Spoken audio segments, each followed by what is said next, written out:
Hi everybody, this is Alistair. I'm the TD for CALISTO Online, and I just wanted to show you all what technology we're going to be using for the tournament. So, because it's an online tournament, you're going to have a lot of windows open, but the ones that are really helpful, the ones that are really necessary, are going to be Discord, the packets, score sheets, and probably schedule also. So, fitting them all on one screen is always a problem. This is the setup that I like the most, with the packets on one side tabbed in my browser, and then score sheet and Discord on the other side.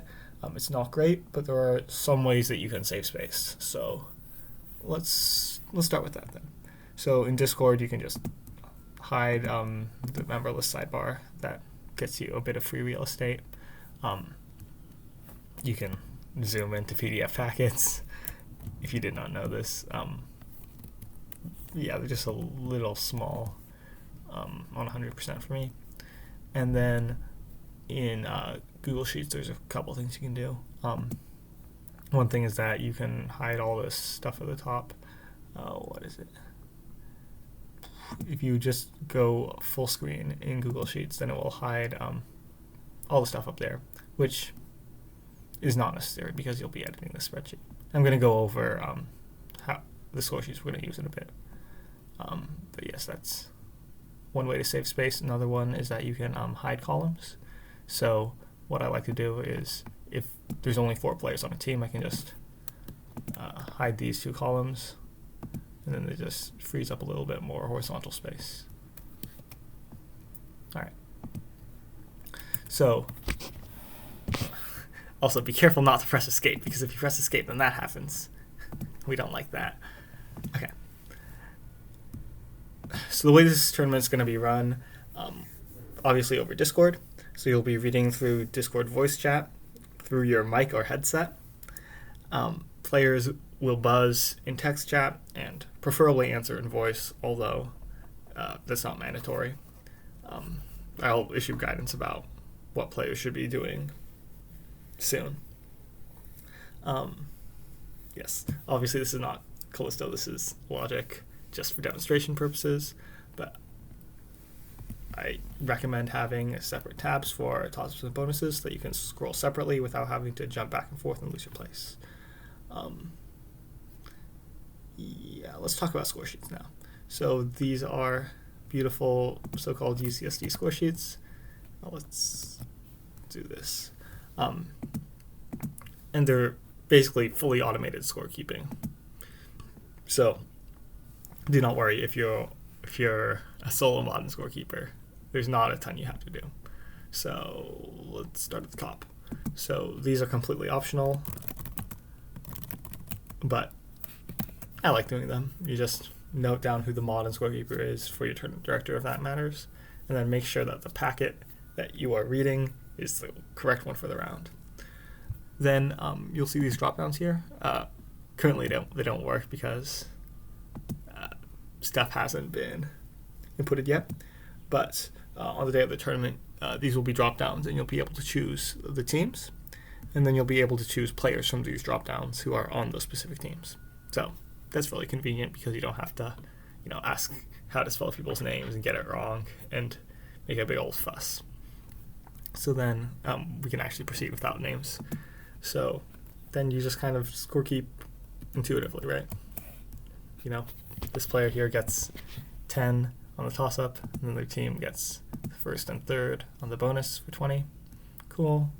Maybe the second one's a neg over here, and a power vault. And you just keep score as you would. It does all the math for you.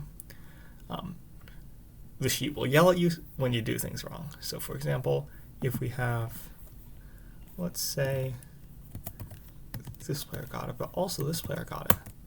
Well, that's an error, and we can see that it lights up red to show us. In general, when things are red, that is a bad thing, and you should fix your error. There's a bunch of other error checking like that. So now another example is if you check a bonus part, which a team didn't get the toss-up for, that's an error, so it shows up red. Now there's a bunch more like that. Yeah, I think these are pretty intuitive. Just a few pitfalls to be wary of. Notice the toss-ups heard row down here. So this is pre-populated with 20 for the first 4 columns here, so that's where I generally put players. If they do have subs, then make sure to fill out toss-ups heard correctly. Other things, do not copy and paste in here. If you like to make a mistake and you put something in the wrong column, then alas, you're going to have to change it manually, because copying and pasting breaks things. Boom. That's not good. We don't like that at all. On the subject of things that break things, messing around here will probably break things, so just don't mess around over there. Cool. So you'll notice tabs are on the bottom, 1 for each round. You don't need to do anything to submit a score sheet or anything like that. I at the TD will see all and know that you're finished and the final score and all that. And then you can just move on to the next round for scorekeeping. All right, so those are our score sheets. Let me talk you through the structure of the tournament. So it's a bit different than most Discord tournaments in that there aren't separate channels for each room round pair. Indeed, there's just one channel per room, and then rounds are accomplished much through regular Quiz Bowl. So it's not super evocative. So let's see if we can get an example. So actually I have a doc here which writes this out in words. But your general workflow will be, at the beginning of a round, 2 teams will appear, and those teams will have permission to view your room. So let's say I'm Amalthea, because that's what the score sheet says. All right. So then, I read the round, we keep score, everything's good. Once the round is over, then we use this nifty little bot that Karan wrote. So what this bot does is it moves teams out of your room and into another room, is basically the gist of it. And what you'll have to type or copy and paste is .t and then @ and @ will list all the roles. So sorry, plane. So each team will be identified by a role. So A1, A2, A3, and so on. Those are the same as are in the bracket over here. A1 through A8, B1 through B8, and then same thing for the playoffs. So you'll name the team that you want to move. You'll name the channel that you're currently in, which is just going to be the one that's assigned to you all day. So I'm in Amalthea. Okay, let's actually look at a real world example. So let's say I just finished reading round 1. Round 1 was between A1 and A2. After this, team A1 will go over here to room Alara. So I will do this. I will move A1 from Amalthea to Alara. I will move, and then you press the thumbs up to confirm, and then I will move team A2 from, and it will give you a confirmation message here. So I will move team 2 from Amalthea to Europa. So yes, this requires reading the schedule, but in all likelihood, we're going to just have a list of things that you can copy and paste in. So just like that. A list of things you can copy and paste in so you don't have to read the schedule. Yes. We're doing this because it seems much more elegant than a system in which everyone has a bajillion roles and there's a bajillion rooms, and it's just very confusing where people should be.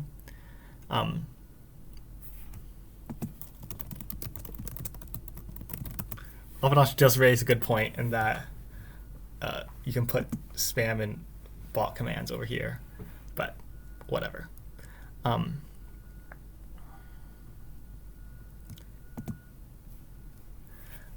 Let's see. What else? Yes, so we'll probably just have all these lined up in a nice table. So at the end of a round, all you have to do is paste a couple of lines in, click thumbs up a couple of times, and those will send your teams on their way. So for any concerns about security, it's quite secure because you're only pushing teams away. You're not pulling teams in. So there's no scenario in which a team can get access to a room that is reading questions they haven't yet heard. If everything goes right, it would be quite difficult for there to be any problems on that front. Yes. Let's see. I'm going to assume that you're familiar with, the basics of Discord. You can join voice chats, and here you will read things, and in here you can do your other stuff. What else? This document contains more things. Okay, yeah. Let's look at the staff section. So packets, this will be where PDF packets are sent out. Protests, for protests. Links, this will have links to this video, links to this document, the schedule, anything that you could ever want.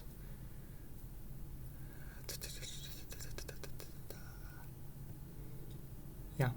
Oh, when you are moving teams from one room to another, you should probably confirm with them where they should be going so that everyone's all on the same page, everyone agrees what the schedule says, because getting confused kind of sucks. Tracking people down is not super easy. Yeah. That's all I have to say.